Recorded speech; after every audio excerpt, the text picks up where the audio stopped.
That was from the new and highly anticipated movie, Nosferatu. Come to me. Come to me.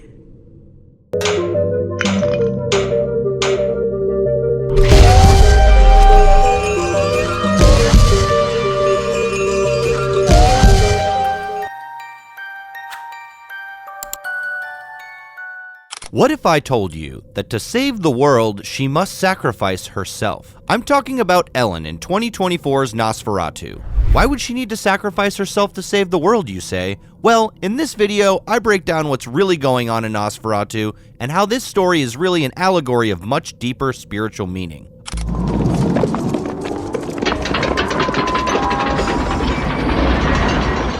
I loved this movie because it's packed with spirituality and, like a good myth, symbolizes man's quest for enlightenment. Before we get started, let me warn you, there are going to be some spoilers here. We're about to spill the beans on the entire plot, themes, and the epic ending that brings us closer to understanding ourselves. So, Nosferatu is a modern retelling of the iconic 1922 silent film directed by F.W. Murnau.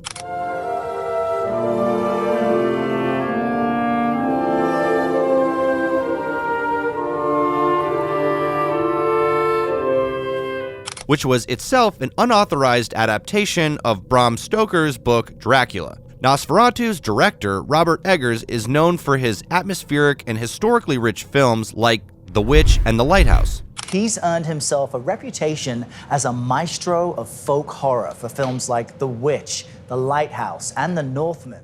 The film has a unique cast, with Bill Skarsgård embodying the main role of creepy Count Orlok, while Lily Rose Depp served as a female lead for Ellen Hunter, and her husband's role was portrayed by Nicholas Hoult. At first, Nosferatu may seem like another horror movie where a demon chases after the female lead, but you must wait for the end, because the last scene takes this movie from horror to spiritual allegory. Set against the backdrop of the late 19th century, the narrative follows Ellen, who yearns for a connection and unintentionally wakes up a demonic creature. Little does she know, this innocent prayer will start a series of events that intertwine love, obsession, and a creeping darkness that threatens to consume everyone around her. What makes Nosferatu special is the fact that it is not just a vampire movie. It's a creepy, slow-burning horror story that gets under your skin. At first, the villain seems like just another monster lurking in the shadows, but as the story unfolds, it becomes clear that he represents something deeper. I've never shared my secret with any soul. You've had these spells since childhood. Tell me what you can from the beginning. The movie builds tension with creepy visuals, haunting music, and an atmosphere that makes you feel like something terrible is always about to happen really soon. So if you want to watch a nice horror movie whose thriller and suspense keeps you hanging on the edge, then Nosferatu is a must-watch. First, let's talk about the plot, then we can break down the ending into the spiritual allegory that I've been talking about. The story begins with young Ellen suffering from loneliness. She yearns for a connection so much that she starts praying for a supernatural being that will stay beside her forever. Little does she know, her desperate wishes will destroy everything around her. To never have married. We're already dead.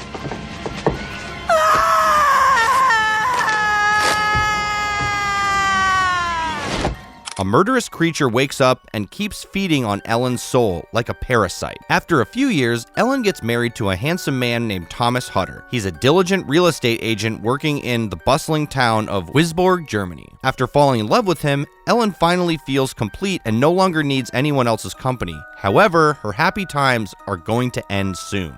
Right after their marriage, Thomas gets an opportunity to earn a big amount of money. Even the advance payment is quite tempting. All he has to do is travel to remote regions of Transylvania to assist a man in purchasing a property in Wisborg. He's a mysterious guy named Count Orlok, whom Thomas has never met before. Despite the negative vibes, Thomas gets ready for his journey and even leaves behind his newly wedded wife. Scared of loneliness, Ellen starts living with Thomas's friend Frederick and his family.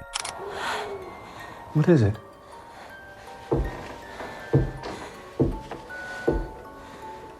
Nothing. His wife Anna is a nice woman and her two sweet daughters make Ellen feel right at home.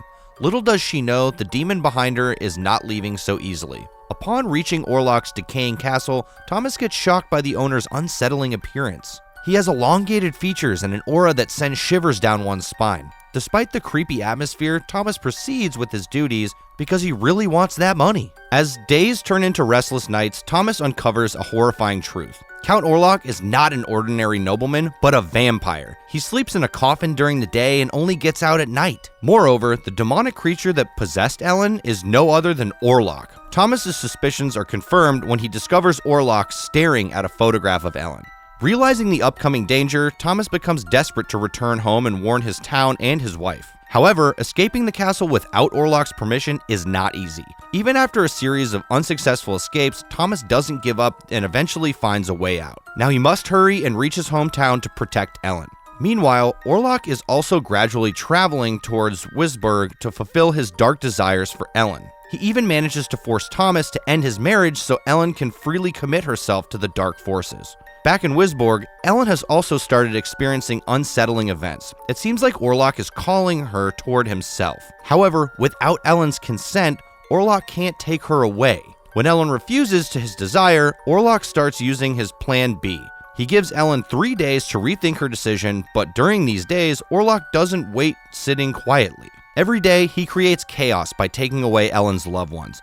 After killing both Frederick and her wife Anna, Orlok doesn't even spare her innocent daughters. He kills the poor children in the worst way one could imagine. He doesn't stop there, and on the 3rd day, he causes a deadly plague in the whole city of Wisborg. At this point, the movie turns into a complete horror, but the ending reveals the spiritual meaning of Ellen's decisions. In the ending scenes, Ellen finally gives up and agrees to give herself to Orlok. During the last part of the 3rd night, she dresses up as a bride and summons Orlok to take her. However, her plan includes getting rid of Orlok forever. While he was feeding on her soul, the daylight shines in and destroys Orlok. He dies on the spot while Ellen keeps waiting for the last glimpse of her beloved husband, Thomas. As soon as he grabs her hand, Ellen takes her last breath and leaves forever. Unfortunately, she does die in the process, but her selfless act saves Wisborg from the deadly curse. The esoteric interpretation of Nosferatu can be richly explored through the lens of the divine masculine and feminine principles, shadow work, and the harmonization of dualities. At its core, the film becomes a symbolic journey towards self-integration and enlightenment. Count Orlok, Nosferatu, embodies the shadow self, a Jungian concept representing the repressed, darker aspects of the psyche. As a figure of terror, death, and decay, he symbolizes primal fears, unacknowledged desires, and the destructive impulses hidden within the subconscious. His grotesque and unnatural appearance emphasizes his separation from harmony and balance. In esoteric traditions, the masculine principle often represents structure, willpower, and externalized action. In its unbalanced form, it can devolve into domination, isolation, and destruction, traits that Orlok embodies. He is not a giver of life, but a life taker, drawing the vitality from others to sustain himself, much like unresolved fears drain the soul of peace and vitality. Ellen, Orlok's counterpoint, represents the divine feminine, associated with intuition, receptivity, compassion, and nurturing. She embodies the light that seeks to bring balance and healing. Unlike Orlok, who is a predator, Ellen is a figure of sacrifice and selflessness. Her willingness to confront Orlok and ultimately give herself to him is an act of unconditional love, not weakness. The feminine principle is also the gateway to the inner world where introspection and transformation occur. Ellen's role in the story is to bridge the material and the spiritual realms, offering Orlok and symbolically the masculine principle a path to redemption and integration. The interaction between Orlok and Ellen symbolizes the interplay of shadow and light, fear and love, and masculine and feminine. In the climax of the film, Ellen's act of drawing Orlok into the light to destroy him represents more than a simple defeat of evil. It symbolizes the alchemical process of confronting and integrating the shadow self, a core theme in esoteric traditions and psychological growth. The light that destroys Orlok is not merely physical sunlight, it is the illumination of truth and awareness. When Ellen sacrifices herself to lure Orlok, she's not just ending his reign of terror, but transforming the destructive energy into an opportunity for higher understanding and balance.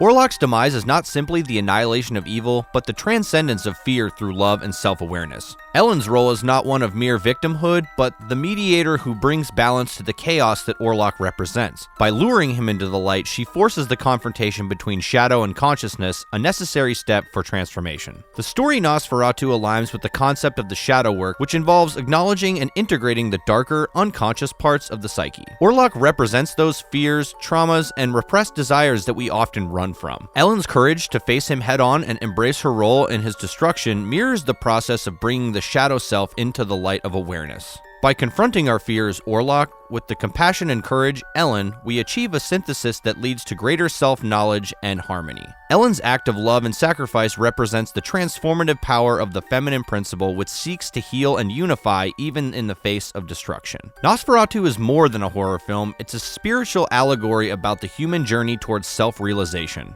Orlok and Ellen are archetypes of shadow and light, masculine and feminine, and fear and love. Their story illustrates the importance of facing one's inner darkness and embracing it with the courage and compassion, allowing for the transcendence of duality and the attainment of inner harmony. Through this lens, the film becomes a timeless mythic blueprint for confronting the shadow self and embracing the wholeness of our true nature. But the question here is, what gave Ellen the courage to take such a huge step? To live to save the world is to live to sacrifice yourself for the good of the world. So, the spiritual meaning behind the last scene was more about accepting your fears and experiencing the power true love holds, instead of just defeating the evil monster that Count Orlok depicts. Now, let's get into some personal thoughts on Nosferatu.